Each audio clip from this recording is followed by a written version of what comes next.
Let's be honest, Google Ads can look like they're performing while quietly burning cash in the background. Over the past year, I've audited 107 lead generation accounts, and guess how many had the most important setting dialed in this entire checklist? One.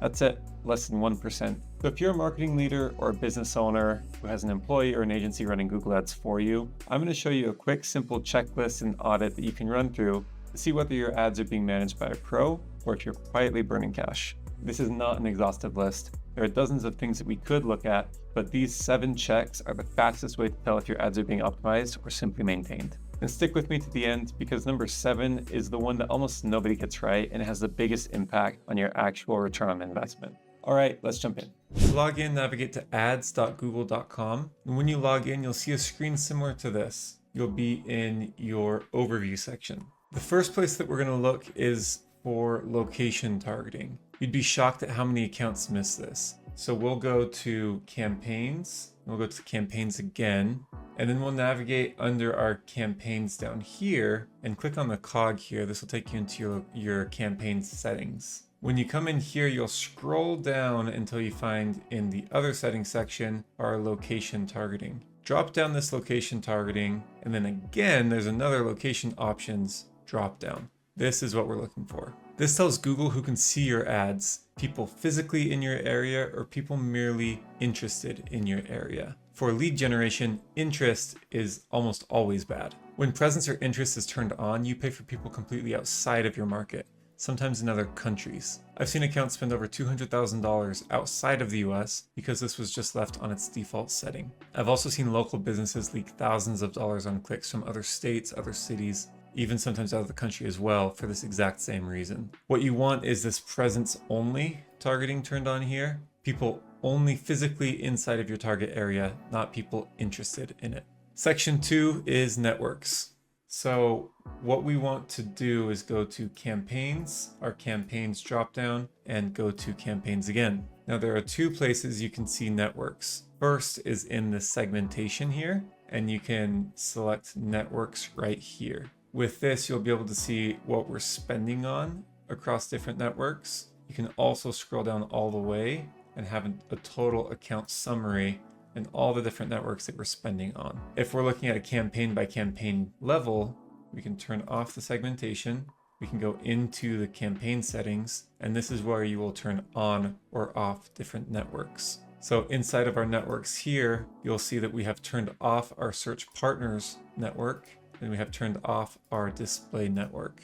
This one burns budgets quietly because Google turns these on automatically. Display is nearly almost always low quality, and search partners is sometimes just a coin flip. For 90% of lead generation accounts, I tend to turn these off, but you can look at the breakdown in the segmentation to see if it's right for your account as well. I will typically turn off display, turn off search partners, unless you know that you want it. Recently, when we took over ads management for one of our SaaS clients, they had fallen into what I call the reverse optimization trap. Google found a source where they can get cheap conversions, but they were low quality spam conversions. To Google, a conversion is a conversion, so it kept optimizing towards the worst traffic imaginable. Turning off search partners for them cut the spam overnight, which they were very happy for. That's a band-aid fix though. The real fix for this is actually number 7 that we'll get to here shortly. But only 1% of advertisers that I've looked at have had this set up correctly. Okay, number 3, resource allocation. This is where you see whether your team is actually optimizing or just letting things run. Most accounts underfund winning campaigns and overfund losing campaigns because nobody is looking at the right metrics. Where we'll go for this is inside of, again, our campaigns dropdown, campaign settings.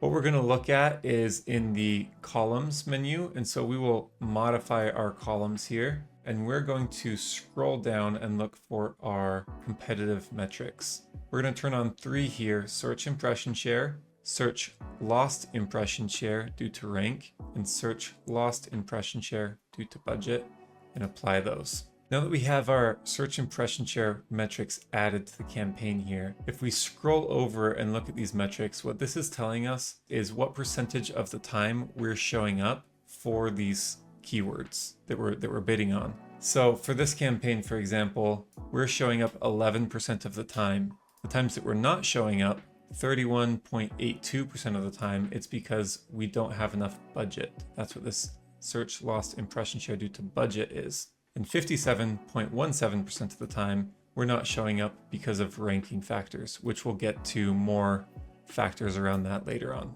So when I'm auditing an account, what I'm going to look at is which campaigns have a good cost per conversion. You'll see that down here we have this one, this cost per conversion is $231. That's really good. So I'll scroll over here and see what my search impression share is looking like. This one here, we have 16% search impression share, and we are spending $225 per day. So $225 correlates to 16% impression share. We can add an additional 21% of impression share just by adding additional budget to it. So in terms of resource allocation, I might consider pulling some budget from, let's see, do I have another Phoenix campaign that's underperforming here? No, I don't. But if I did, I would pull budget from one of these other locations in that same market and put it towards this one because it's overperforming. So that's what I mean when I'm talking about resource allocation. Do we have good campaigns that are low on search impression share and that have available budget that can be spent in there due to search lost impression share due to budget? One of my clients, a home service business, we found one campaign that had way better acquisition costs than another campaign, and it still had a lot of room to scale. So the decision there is pretty simple. You pull from one campaign, push it into the other, and you'll see performance improve. Okay, section 4, keyword quality scores. We'll go under campaigns, under audiences, keywords, and content, and then click on our keywords section.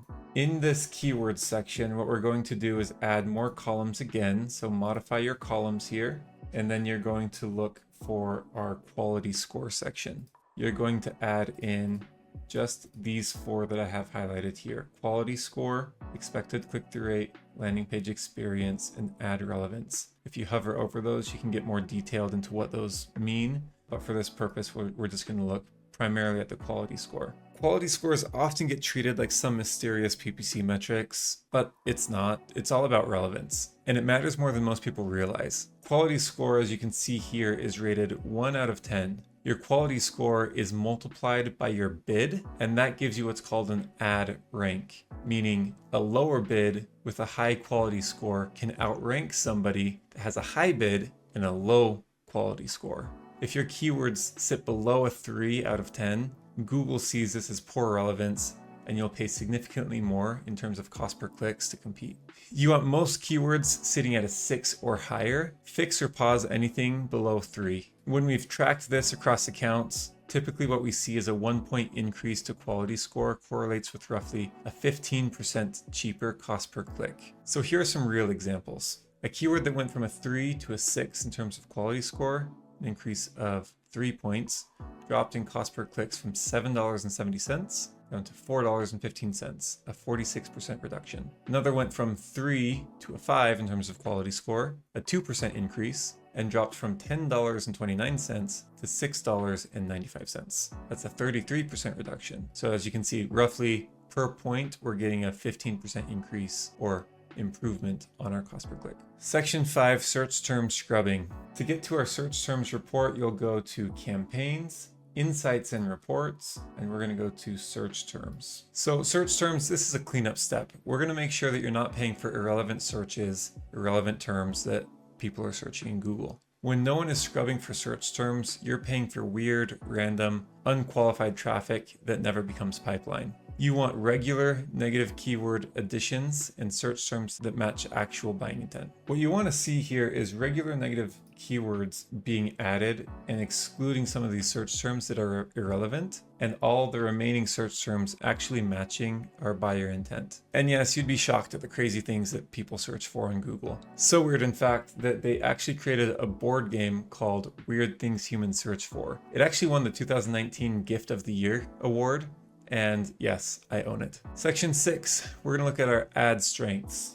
So in the campaigns section, we're going to go to the campaigns dropdown and go to our ads here. In this section, we want to look at our ad strength column. If it's not here, you may need to add it in your columns, but for me, it's all the way here on the right-hand side. What we're looking for here is that we see excellent scores all the way down on all the ads that we're running. Now, ad strength, it's not a perfect measure, but it's a reliable signal that the basics are being covered. When ad strength is poor or average, you're not feeding Google's machine learning with enough variety or relevance. That will hurt your click-through rates and it hurts your quality score, and as we've seen, that impacts our cost per click. So what we want to see is excellent responsive search ads here, as many as possible. You can only have 3 per ad group, but ideally we want at least 2, so we're testing different angles. I've seen cost per clicks drop 60% just by getting an ad strength up to excellent. That being the only change we made week over week. And just this last week, we ran 2 excellent responsive search ads side by side, both filling all the criteria to get excellent scores. One had a 7% click-through rate, the other hit a 10% click-through rate. That's a 36% improvement from nothing more than just better copy and a second variation. Okay, now to step 7, conversions and optimization targets. This one is the one that almost nobody gets right. What are you actually optimizing for? Worst case scenario, we have no conversion tracking at all.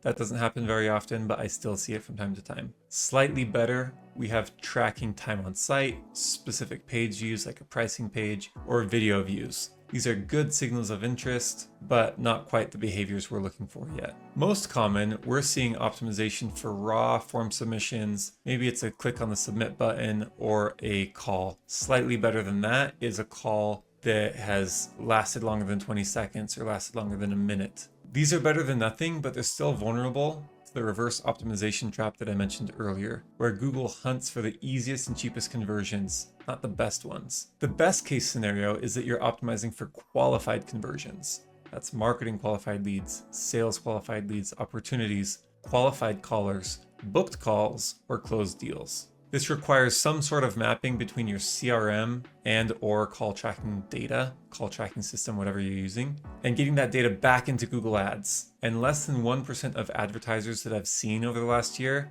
have had this set up. So where we're gonna go in here, and not our campaign section this time, we're gonna go to our goals. If you just click on this, it'll take you to this summary tab. That's where we're going. What we're going to look for in here, you can scroll through your conversion actions here in the separate categories, or you can view all conversion actions with this button here and see them in a single list. Let me expand this. We have lots in this account.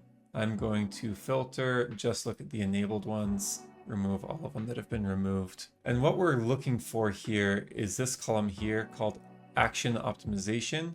Which of these are set to primary? Your primary conversion actions are what you're telling Google you want more of. Primary conversion actions should be your qualified actions, not some sort of vanity metrics. A raw lead number oftentimes looks great on a dashboard, but they often mask quality issues. When companies get this right, the impact is insane. I had one client a few years back who was spending $1.8 million a month on paid advertising. They had to pull their ad spend all the way back to $500,000 a month because their sales team was so overwhelmed with high quality leads. I've had clients that have scaled their spend and then hit 6 straight record-breaking months of sales, all while the industry was actually shrinking and competitors were going out of business. I've helped clients cut their cost per sales qualified lead in half, identify which campaigns produce the highest close rates, reinvest more confidently because they knew exactly where the revenue was coming from. If you're not optimizing for qualified conversions, this is the biggest missed opportunity of all.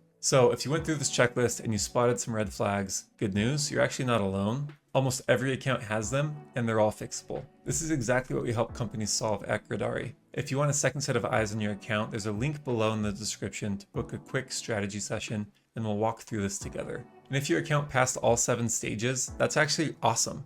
Leave a comment, shout out the team that's running your ads. I would love to meet them. I love meeting great marketers. If you found this helpful, hit subscribe, and I'll see you in the next video.